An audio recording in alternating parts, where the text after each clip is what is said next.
I'm super familiar with this humidifier. I've had these for years in a couple of different models, so let me show you how this works. These are whole house humidifiers. Depending on the size of your house, they say whole house. I have 2,200 square feet, I think, and one of these does a pretty good job, and I'm in the desert and it keeps it comfortable. So it comes like this. When you open this particular one, it comes already with these little things installed. These are the wicks, okay? And these are the items that you're gonna buy the most of because you've gotta clean those. You've gotta put fresh wicks in when you clean the system. It will tell you when it's gonna give you like a little flashing light that tells you when to clean these filters, they call them.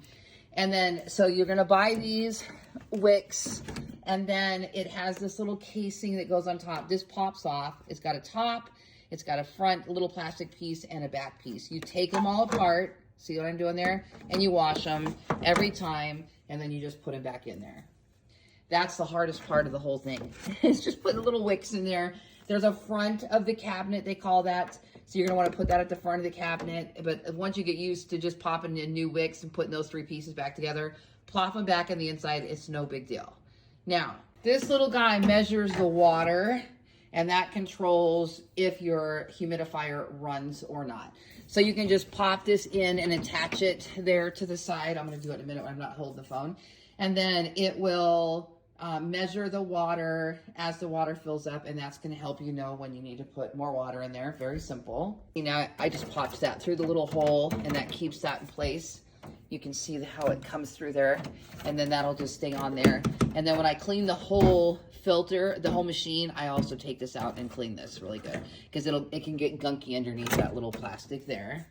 Before you fill it with water, put the 4 wheels on. The wheels go nice and easy. Wheels are on. You can wheel this around the house. I wheel it to my sink to fill it. Just to show you this real quick, see there's the little paper wicks. And then this little casing just goes right over the top of those wicks.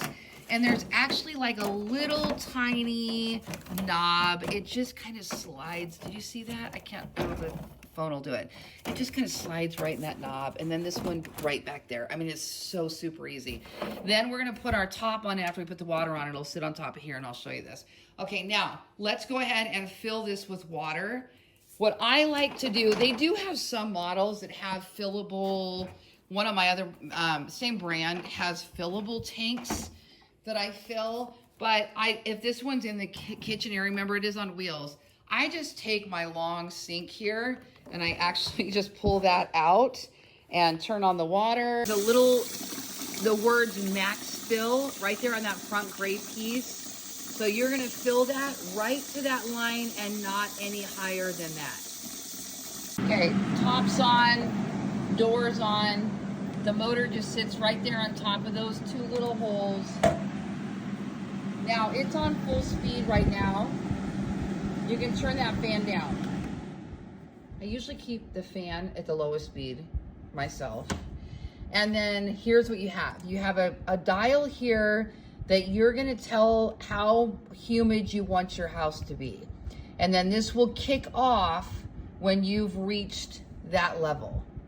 You have night mode to turn the lights on and off. I never really messed with that one. And that's really all there is to it.